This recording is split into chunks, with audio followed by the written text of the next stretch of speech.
Amigos, ¿cómo están? Buenas tardes. Pues gracias por acompañarnos en una emisión más de este espacio de tiempos y palabras.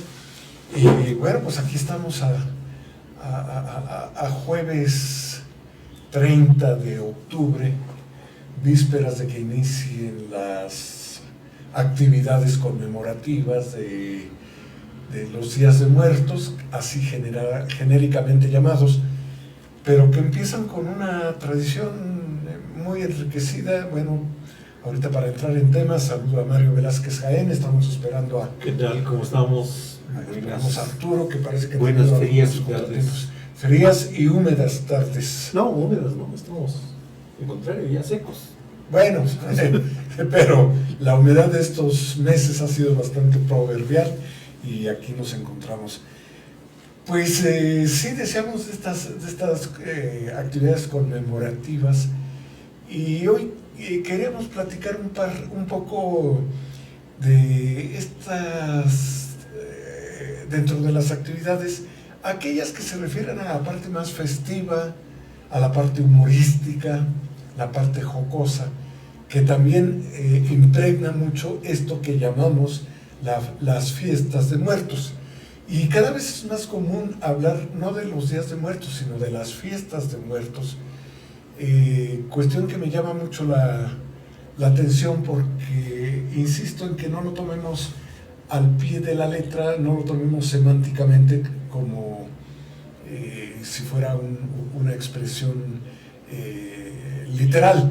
No es que nos alegre ni que hagamos fiesta porque se muere un ser querido, de ninguna manera.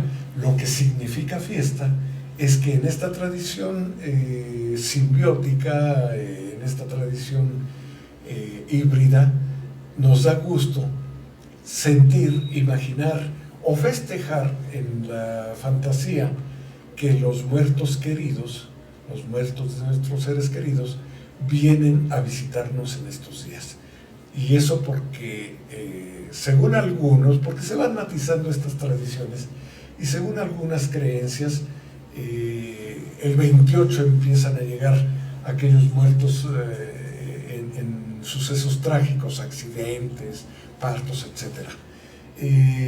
Luego el 31, al mediodía, empiezan a llegar los angelitos, los niños que mueren en la inocencia, y desde ese día el altar se llena de juguetes, dulces, golosinas, platillos no irritantes para los niños, arroz con leche, tamales dulces, atoles, chocolates, y se les recibe y atiende del mediodía del 31 al mediodía del primero. Entonces cambian las cosas y se recibe a los muertos adultos. Así es. Y entonces, bueno, se cambian las comidas, se ponen bebidas inclusive alcohólicas, bebidas más fuertes como el café, la cerveza, el aguardiente, y si es de caña tanto mejor, y las comidas se vuelven más elaboradas, más picosas, abundan los moles, abunda el pan de muerto, y también las golosinas, la fruta de horno, los dulces de camote, de piña, camote con piña, calabaza en tacha, etcétera, etcétera.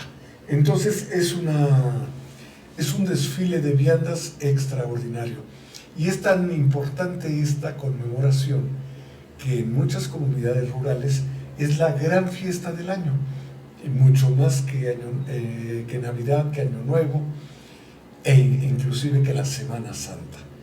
Entonces esto remata el día 2, cuando al mediodía se han retirado las ánimas de los adultos. Entonces la gente desde temprano del día 2 ha ido al panteón a barrer, a limpiar, a regar el piso, y ha llevado flores para disponerlas en las tumbas de sus seres queridos, y llevarles también sus platillos para que coman los fallecidos. Y a veces en algunos lugares llegan con su canasta de viandas y comen en la tumba, sobre la tumba o cerca de la tumba del ser que se fue. Y bueno, algo interesante, Mario, es que una tradición muy fuerte, muy bonita también, es que aquello que se pone en el altar para que vengan y disfruten esos platillos, después lo come la gente y dice, es que el pan de muerto perdió su sabor, el mole perdió su El vino bajó de nivel, el agua también. Exactamente, entonces dicen, sí vinieron y disfrutaron, se llevaron la esencia de la comida. Y esto es una creencia muy fuerte y muy bonita, porque también es una convivencia no dentro de la realidad, sino dentro del realismo mágico. Pero Mario, al mismo tiempo en muchos lugares, sobre todo en los municipios más rurales o casi, comunidades rurales sobre todo, municipios en la sierra y la Huasteca, y costumbre que se va jalando hacia las grandes ciudades, llegan grupos de guapangueros, llegan grupos de danza, los cuaneros entre otros, con bandas, y tocan en la calle, van tocando, y donde hay una puerta abierta y está sentada la gente en estas casas de pueblo tan bonitas que se abren las puertas de par en par para que se vean los altares y para recibir a los invitados, les tocan, les cantan, les bailan estas danzas jocosas, ceremoniales finalmente, o tocan guapangos y algunos como el querreque y otros similares con versos picarescos haciendo alusión. Fíjate lo picaresco, estás escuchando, y se están saliendo algunos guapangos, a donde hacen la crónica de la recién inundación, de las muertes, de los pueblos y todo, y se han involucrado mucho en esto, como la crónica que se suma seguramente a la fiesta de Chantol y a todo esto. En las estaciones de radio está saliendo mucho este tipo de melodías que valdría la pena recuperarlas, porque ya no se refieren de manera genérica, sino de manera muy particular al pueblo que perdió o a las personas que fallecieron, ¿no? Sí. Entonces quiere decir que el culto a la muerte, aquel poema que dice que el mexicano no teme a la muerte, sino se ríe con ella, alguna cosa así, un juego de palabras en ese sentido. No, y en la paremiología se dice, a mí la muerte me pela los dientes, o sea, me burlo de la muerte.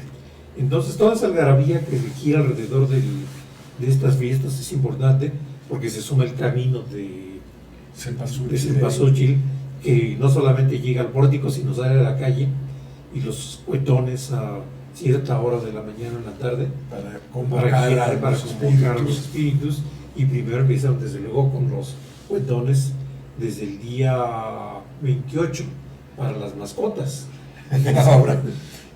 Ahora inclusive... Pobres mascotas sufren mucho con los cuetones, ¿no? Exacto, todavía se los ponen, ¿no? Y decías, bueno, cuida a un perro, porque un perro es el que te guiará en el camino precisamente al más allá, ¿no? Al más allá, al Mictlán. Al Mictlán. Entonces, es importante esto, y dices, bueno, ¿por qué les das de comer al perro? Porque el perro ese es el perro que me va a guiar, es el perro que me va a acompañar, es el perro que me va a llevar a atravesar el río. Y ese concepto de río, el río de la vida y el río de la muerte, ¿no? El Mecanticuti, ¿no? Y el Mictlancíhuatl.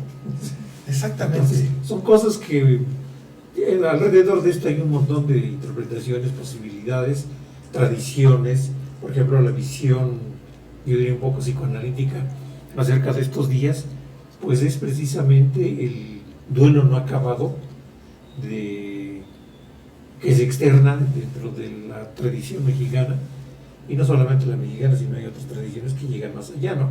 Porque inclusive llegan a sacar el esqueleto de los difuntos, los limpian, los cuidan, los barnizan y los vuelven a enterrar. Exacto. Entonces esto es pues el culto a la muerte es el culto a la vida, es el culto a la esperanza de la vida del más allá, ¿no?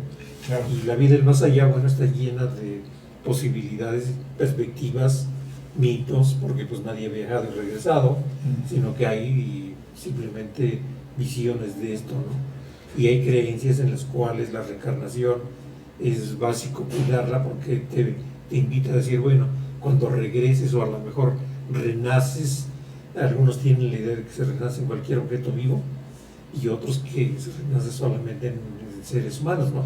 Sí. Entonces dice, no, seguramente en mi otra vida fui y seguramente en mi otra vida seré, ¿no? Sí, sí, sí. No, y además esto, una serie de creencias que se matizan, pero además algo especial ocurre en estos días, ya lo mencionabas de alguna manera, este reírse de la muerte, jugar con ella, hacer bromas en torno a ella, que ocurre con particular énfasis en los días de Todos los Santos. Va desde los dichos, todo lo que es la paremiología, dichos y refranes, como ese de a mí la muerte me pela los dientes, los juegos literarios que son las calaveritas, que además tiene una tradición que seguramente viene desde la versificación popular desde la colonia, y después empieza a trabajar mucho ya en el siglo XX y desde el XIX, pero en el XX, para encubrirse las calaveras en el humor supuestamente anónimo, para hacer versos de 8 sílabas, criticando a los políticos y a la gente. Y a la gente común, ¿no? A la gente parodia común, de las. Pero sobre todo si eran gente que tenía una presencia relevante en la sociedad, en el pueblo, y muchos de ellos políticos, pues ahí se ponían. Veo que traes aquí una colección de calaveritas, y alguna de esas inclusive relativa a las garbanceras. Las calaveritas eran pequeñas composiciones de 4, 8 o 12 versos, versos de 8 sílabas, con una versificación evidente y clara, y destacando algún rasgo moral que se enfatizaba para hacer la caricatura del personaje en cuestión. ¿Nos quieres leer algunas? La más común es aquella que dice, es calavera el inglés, calavera el italiano, calavera el italiano. Pero como hay aquí sin alefa, se dice calavera el italiano, calavera el, hace una sola sílaba, okay. Y entonces queda en 8 sílabas. Calavera fue el francés, lo mismo que Maximiliano. El pontífice lo mismo romano. Maximiliano. Lo mismo Maximiliano. Ajá. El pontífice romano y todos los cardenales, reyes, duques, concejales y el jefe de la nación, en la tumba son iguales, calaveras del montón. Calavera el general y todos los ayudantes, coroneles, comandantes y el furioso capitán. Los subalternos serán calaveras en 2 tiempos. En uno son los sargentos, los cabos en pelotón. Los soldados son por cientos, calaveras del montón. Toditos los comerciantes vendrán a ser calaveras, porque ahora sí es de veras, se acabó la papa de antes. Calaveras los fabricantes de labrados y tejidos, huesos roídos y podridos, los dueños del tendajón, y todos dueños de giros, calaveras del montón. Calavera el dependiente de cualquier negociación, de hotel, de fondo a mesón, de botica o de allí enfrente. Todo el que engaña a la gente, que vende todo barato, el baratillero ingrato, por egoísta y por ahorcón, y del empeño el pirata, calavera del montón. Sí, y ustedes habrán sentido el ritmo de la composición poética. Y continúa, ¿eh? Sí. Sí, lo puedes hacer es más largo. Es más, lo puedes reconstruir y actualizar a las épocas actuales, Ajá. que es la parte importante. Léenos la última parte en que remata esto. En fin, el compositor.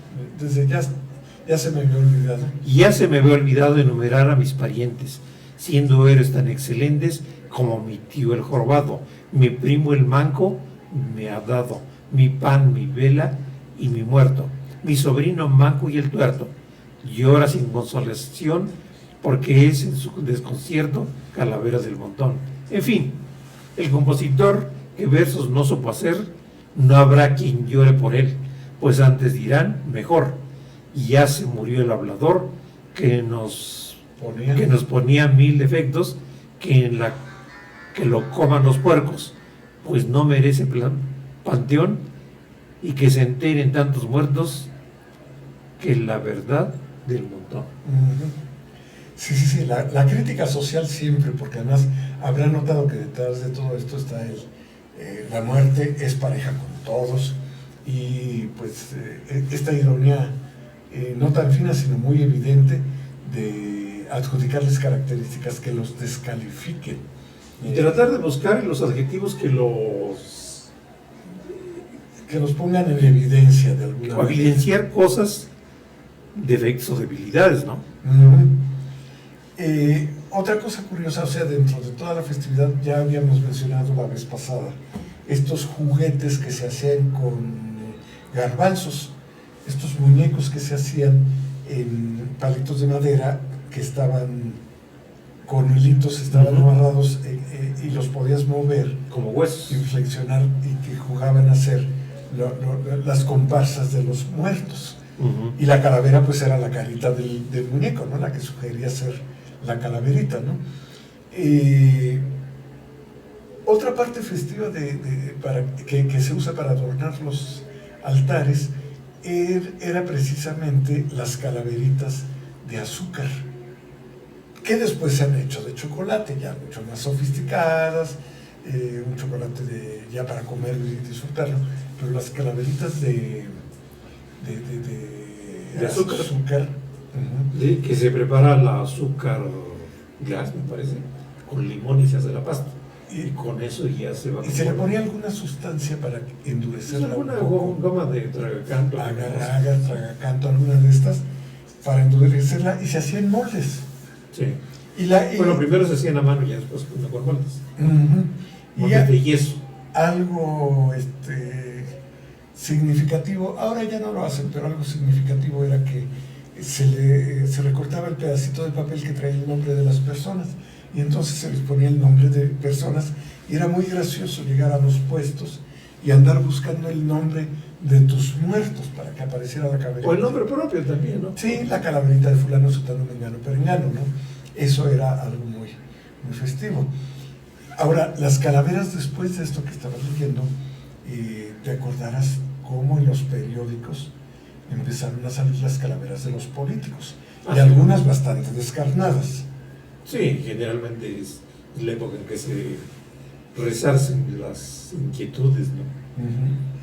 Y aquí sí, como dijera Lope de Vega,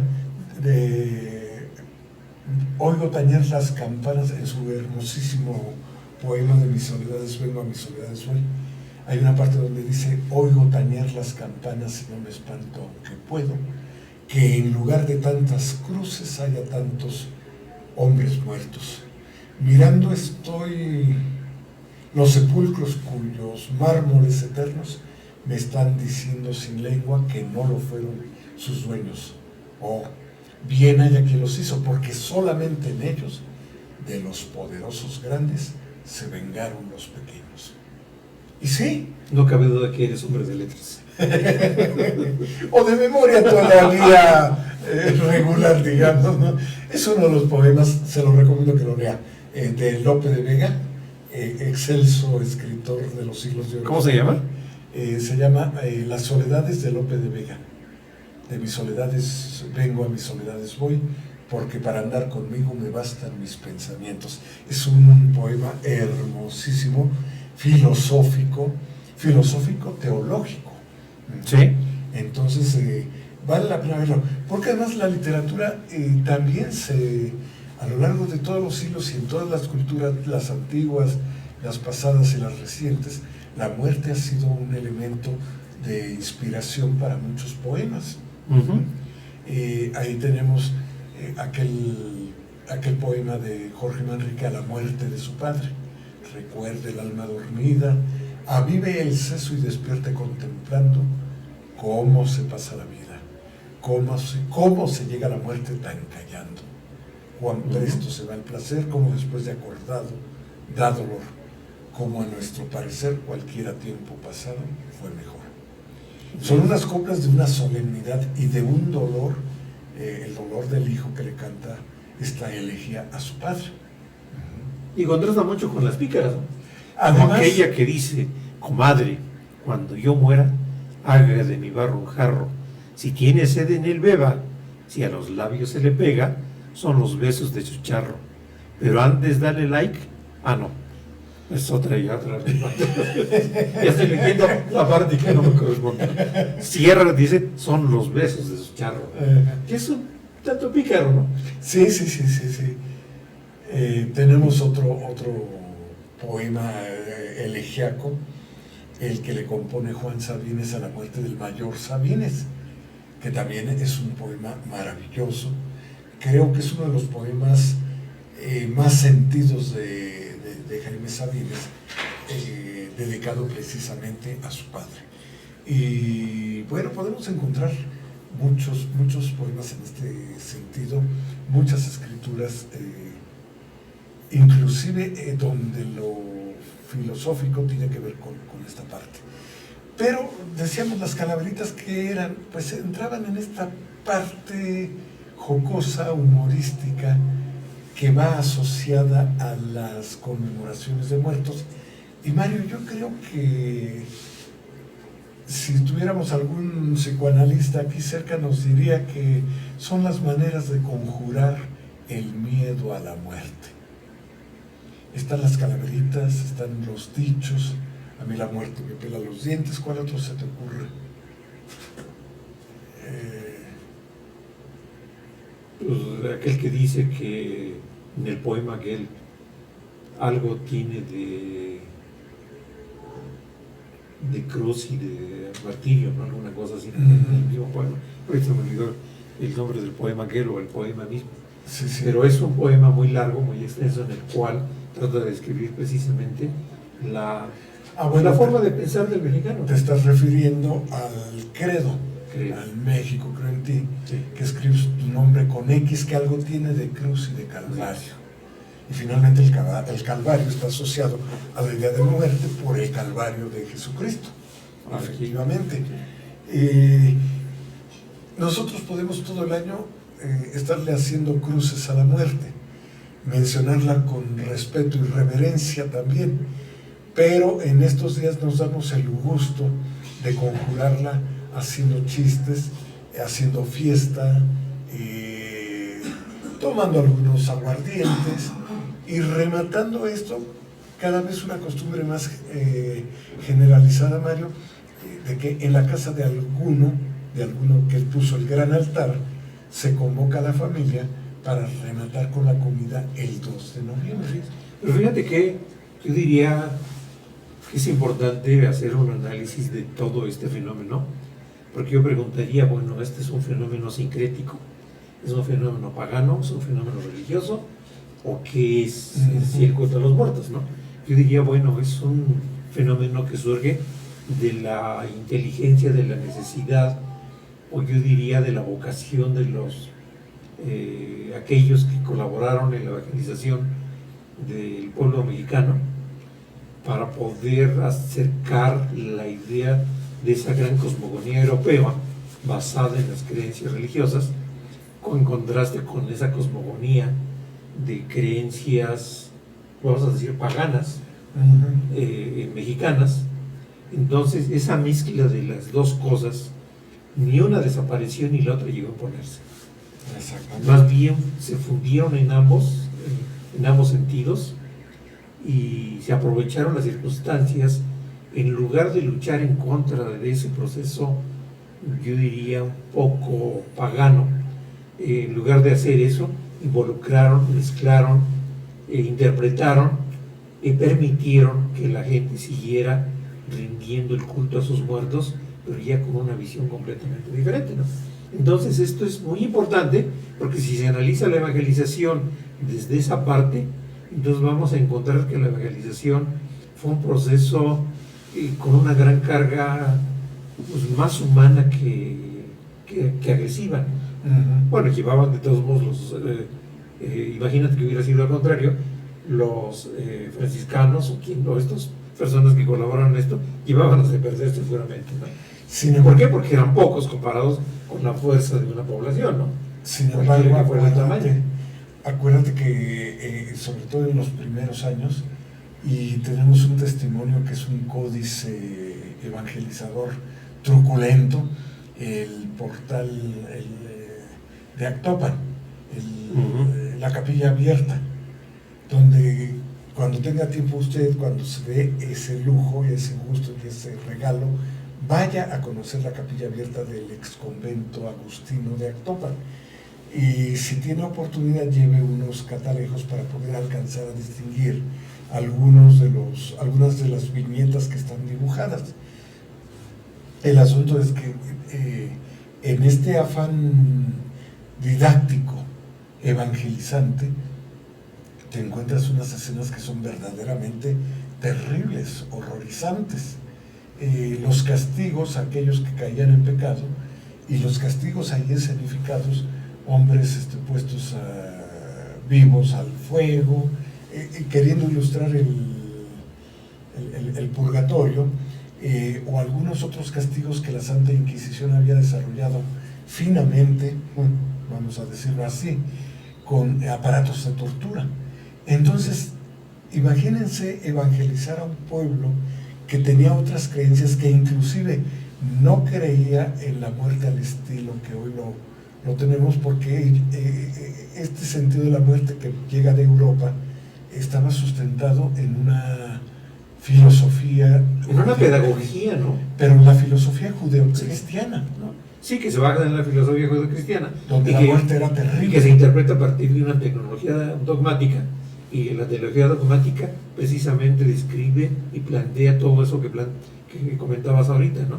Todos esos mundos de conceptos, yo diría desde la cuestión mariana, la cuestión católica y la cuestión de conceptos del infierno, del cielo, del castigo, del pecado, de los pecados, toda esta parte del no cumplir con el conjunto de sacramentos que lleva y conlleva el ejercicio de un católico en ese momento, de un buen católico, y que obviamente lleva una gran carga de una construcción moral, ¿no?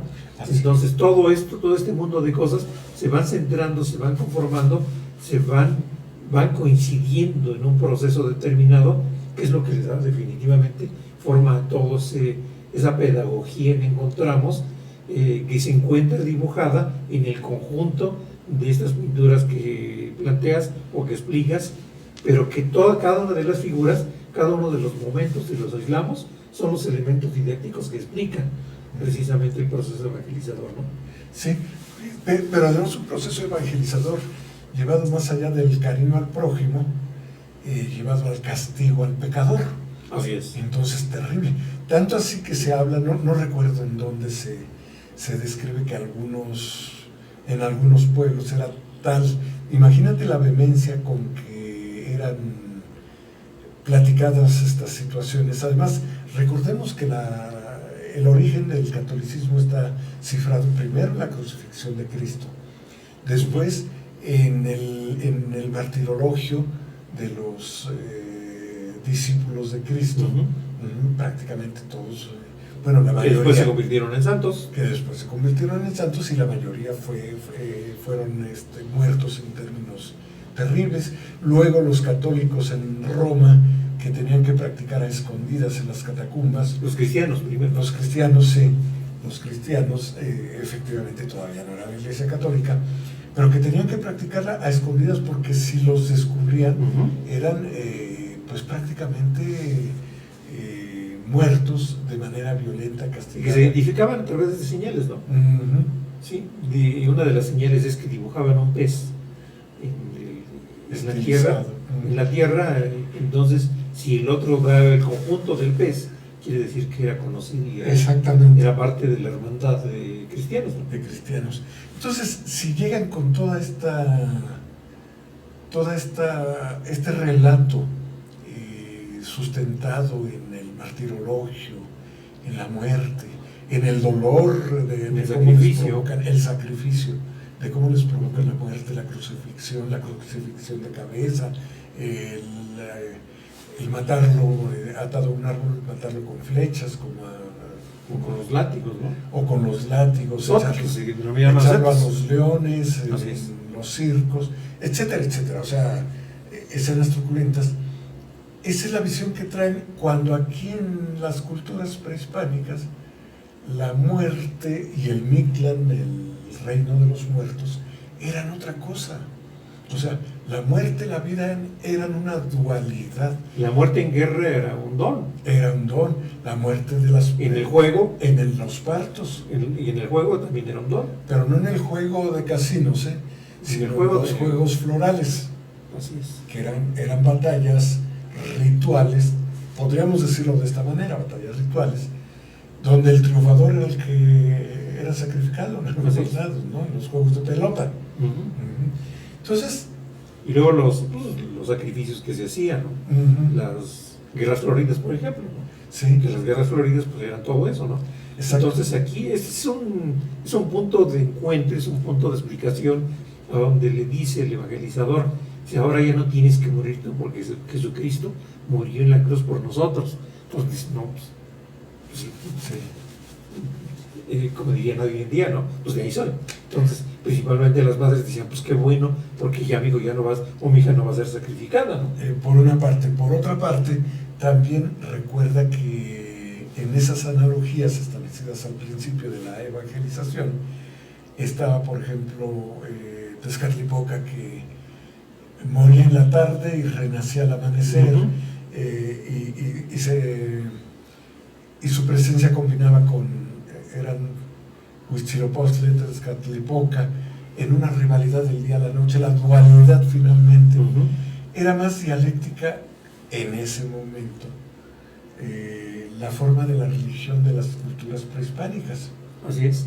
Fíjate que aquí es un punto interesante, porque el gran teólogo, yo diría el primer teólogo, antes de que existiera la cuestión católica o la cuestión cristiana, sino el gran teólogo romano, si mal no recuerdo, creo que era Séneca, planteaba, dice, bueno, ¿podrá el hombre vivir sin el sentido de Dios? Entonces, cuando no encontrabas explicación racional a las cosas, para no vivir en conflicto con ese mundo, pues le destinabas precisamente la explicación al sentido de un Dios, ¿no? Y es lo que sucede, es lo que encontramos prácticamente en todas las culturas, en todas las religiones y en todas las sociedades. Inclusive en la época actual todavía hay ese sentido de destinarle algo etéreo, algo ajeno a la concepción racional, la idea de la explicación de ese fenómeno, ¿no? Entonces, digo, es la base de toda explicación, y ahí yéndose más profundo a la cuestión del porqué de la biología, o si algo es religión o no es religión, si algo es dogma o no es dogma. Entonces aquí encontramos todos los argumentos para tratar de encontrar ese sendero, para tratar de explicar lo que es el sentido de las cosas, y en este caso de la vida y de la muerte, en este caso el culto a la muerte, en este caso particularmente el culto a la muerte en México, y en este caso más particular lo que es el Chantolo, ¿no?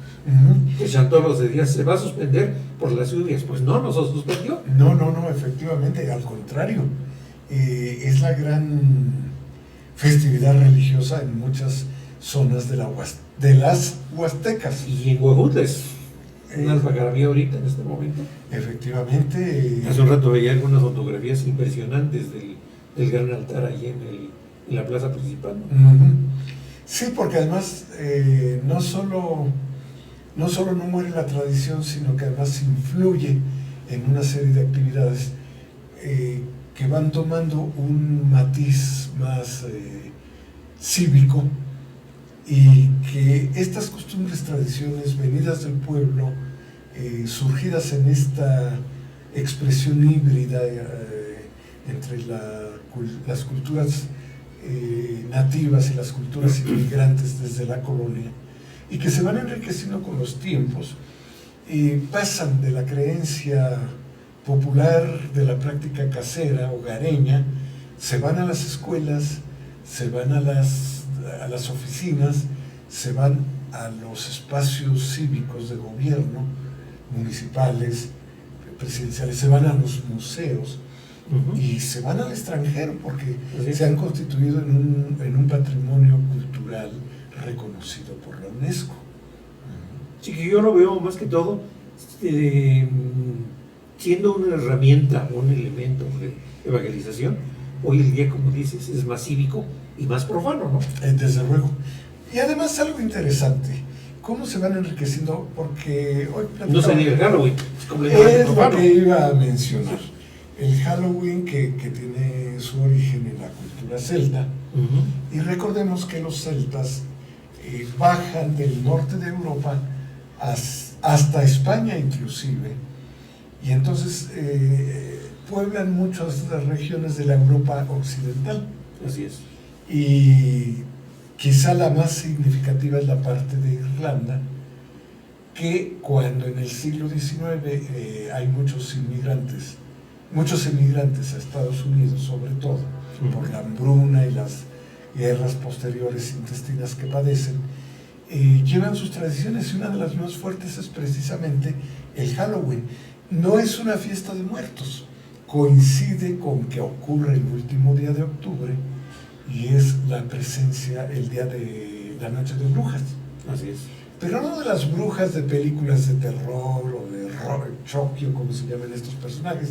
Eso ya es una parte muy comercial de la industria del Muy cine. satanizada, ¿no? Y muy satanizada. Sí, porque realmente la idea de bruja, pues era la bruja, era la curandera, era la consejera, era la líder de una comunidad determinada, en los tiempos precisamente Era la de los celtas. partera. Sí, porque la cultura celta es interesantísimo estudiarla, porque encontramos que la cultura celta la encuentras por allí entre el final de la época de, digamos, de la edad de piedra un poco, y empieza Por ahí a configurarse como una cultura completamente diferente, y viene migrando del norte de Europa, de la parte más fría de Europa, y va llegando a la parte de Inglaterra una parte, y a la parte de España, como dices, la otra, Francia. y ahí no se aniquila, sino que se funde con la comunidad, se funde con la sociedad, y en ese sincretismo obviamente surgen las tradiciones, y de ahí encontramos el camino del Halloween.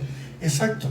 Y los colores del Halloween, ¿no? Los colores. Porque hay que ver que los colores que utiliza el Halloween, que son colores vivos, no eran comunes en esa época, eran colores que pues había que cuidar mucho los objetos, las plantas o los minerales que nos proporcionaban ese color para llegar a tener eso, principalmente el morado, ¿no? Exactamente. Y bueno, el sentido que al adaptarse y adoptarse en estas regiones, sobre todo en Estados Unidos y de allí para acá abajo, vienen las noches de brujas como festividades, como reuniones festivas. Los niños, los pequeños, pues salen a la calle con sus calaveritas, sus disfraces, sobre todo de brujas, salen a pedir sus dulces, dulce o truco, es decir, dulce o broma. Y luego pues se ha ido ampliando esto a las fiestas de disfraces, ya disfraces de... Y qué bueno que no haya aquelarres, ¿eh? Efectivamente, porque los aquelarres en algunos conceptos ya de funcionalismo de la brujería extrema, pues sí llegan a ser verdaderamente terribles, ¿no? Es que eran fiestas de sacrificios. Efectivamente. Y ahora lo curioso es esto, en la parte festiva, en la parte jocosa, ¿qué ha ocurrido? No es ni para espantarse ni dejar de disfrutarlo cuando es disfrutable, que ya el Halloween se metió y sobre todo mucho en los espacios urbanos, y ahora encontramos que en muchos lugares estos días se aprovechan para hacer el paseo de disfraces. Ahora ya en muchos el paseo de zombies, con esta tradición que les decía truculenta. Y en la Ciudad de México el gran paseo de las calaveras, ¿no? Que además fue alimentado por una película, ¿no? Yo creo que la película fue el pretexto para que esto ya estaba en germen por un lado, faltaba el pretexto, digo, la idea del gran productor ¿cómo se llama? De la película de James Bond. De James Bond, sí, pero el director se me escapa ahorita. Entonces, ese gran sentido de la producción en el cual funden las dos cosas y propician una costumbre, ¿no? Que en pocos años se ha vuelto ya tradicional. Y en Real del Monte, bueno, pues está el santuario que se efectuó el día de ayer, ¿no? Y que lleva ya 20 años en promedio, calculo yo, no sé cuántos, que es una reunión donde los alumnos del Instituto de Artes de las 4 licenciaturas que allí se imparten: teatro, danza, música y, me falta una, Artes visuales. artes visuales. Organizan una serie de actividades que arrancan con un desfile desde el Panteón Municipal. Así es. De comparsas, El disfraces. Panteón de San Felipe. El Panteón de San Felipe, donde la tradición dice que está enterrado Jesús Arriaga, alias Chucho Roto. Roto. Dime tú que eres de allá. ¿Es Pues cierto? efectivamente hay una tumba que dice Jesús Arriaga. Ajá. No dice Chucho Roto, pero pues, dejémoslo. Es Chucho Roto. Pero es una Pero fíjate, bonita. curiosamente, en Real del Monte, ¿cuántos cementerios hay? 2, No. ¿no? ¿Más? Tenemos Santa María, San Felipe, San Agustín y el Inglés. El Inglés. Bueno, Son 4. fíjate, yo conozco el Inglés y el. ¿Cuál es del que salen De San Felipe. San Felipe.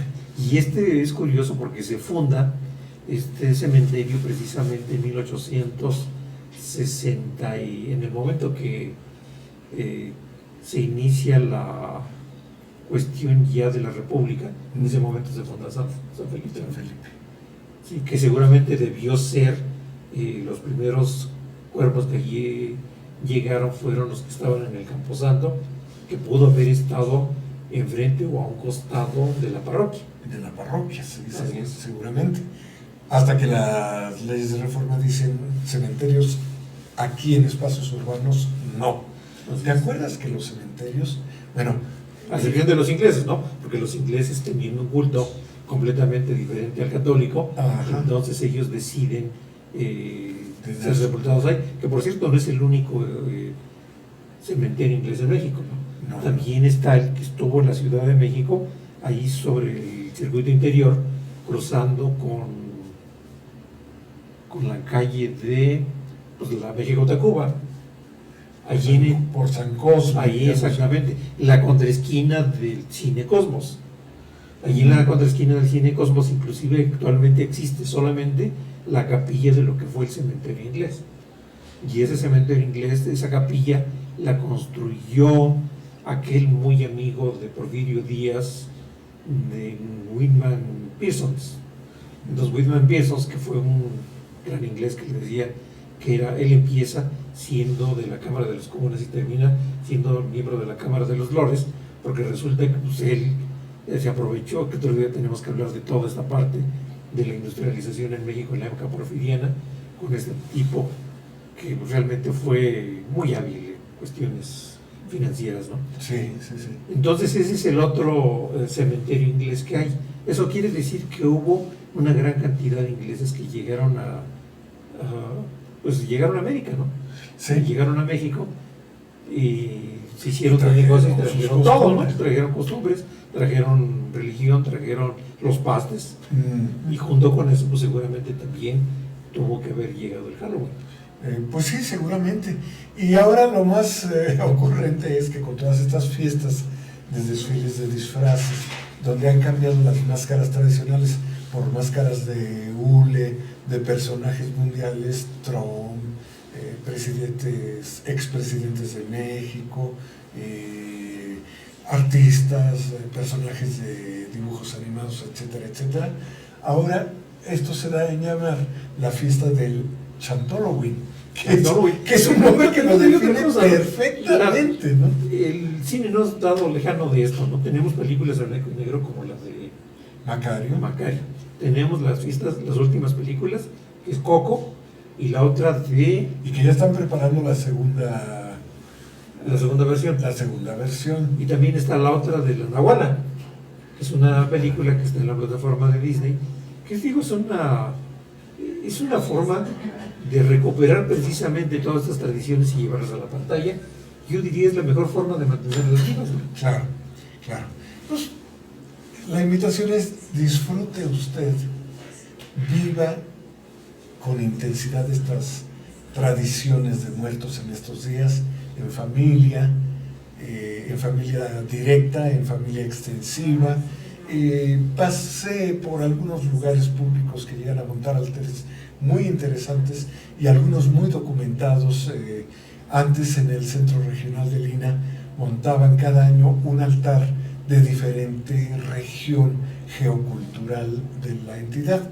No sé ahora si lo tengan, yo todavía no he podido pasar por allá. Y la gran oferta de la Ciudad de México. Desde luego, si tiene oportunidad de ir a la Ciudad de México, esa o la que se monta en la antigua casa y ahora museo de Raquel, Raquel Olmedo es la actriz de esta mujer. El de San Ángel también. En San Ángel, pero este que está en Xochimilco, que es el Museo Olmedo. Bueno, sí, la fiesta de Mixquic, por favor. Que usted puede en la noche estar en el Panteón de Mixquic y se va a sentir en confianza.